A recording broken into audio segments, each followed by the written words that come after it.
Mga minamahal na kapatid sa pananampalatayang Islam, mga magulang at mga kapatid, isa sa pinakamahalagang sangkap ng ating pananampalataya ay ang pagiging matatag. Pagpapakatatag. Pagkatapos mong yumakap sa Islam o isa kang Muslim, ang mahalaga sa atin ay ang maging matatag sa ating relihiyon. At naglagay ang mga ulama ng mga pamamaraan para tayo maging matatag sa ating relihiyon. At ang unang-unang payo, ang unang-unang naksihan ng mga ulama para maging matatag tayo sa ating din, alin yun? Ang pagkakaroon ng ilm, knowledge, sa pananampalatayang Islam. Sa silang nag-aaral ng Islam, silang nagkaroon ng tama, sapat na kaalaman sa pananampalatayang Islam. Ito ang susi para mapadali ang pagpunta natin sa paraiso.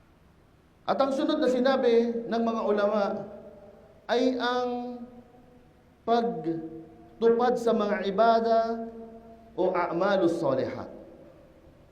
Pagkatapos mo magkaroon ng kaalaman, pagkatapos mo kumuha ng kaalaman, ang mahalaga ay tinutupad mo ang iyong din sa pamamagitan ng mga ibadat, sa pamamagitan ng paggawa ng kabutihan, sa pamamagitan ng pagtupad, sa pamamagitan ng pagsunod sa mga utos ni Allah subhanahu wa ta'ala. Ang sunod na payo ng mga ulama para maging matatag tayo sa ating din, una, nakuha na natin ang ilm, kaalaman. Pangalawa, ang pagtupad sa mga ibadat. Ang pangatlo, yung sinasabi ng mga scholar na musahabatus salihin. Pagsama sa mga mabubuting Muslim. Kung gusto natin maging matatag tayo sa ating din, kailangan na tayo ay sasama sa mga mabubuting ehemplo. Ang mga payong ito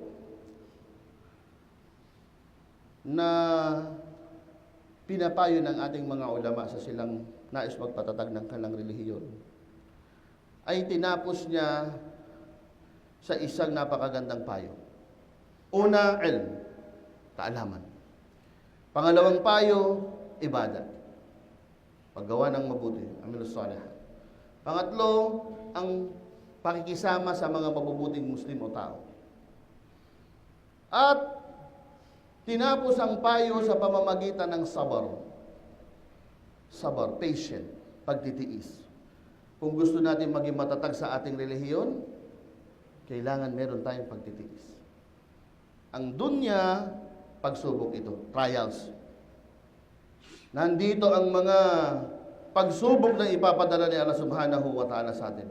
Sa lahat ng sides, darating ang mga pagsubok. Pagsubok na hindi natin expected na doon manggagaling. Kaya nga, kailangan tayo magkaroon ng sabar. Ang sabi ni Allah subhanahu wa ta'ala, wasbir, fa inna Allah la yadi'u ajrul muhsinin.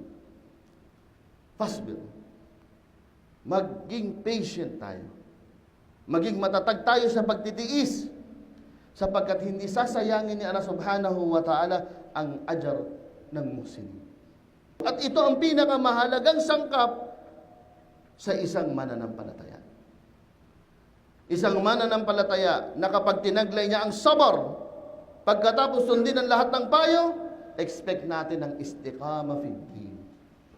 Expect natin na magiging matatag ka sa relihiyon mo. Expect natin na anumang pagsubok, maging matatag ka. Kaya dito natin sasabihin na, ya ayyuhalladhina amanu ittaqullaha haqqa tuqatih wa la tamutunna illa wa antum muslimun.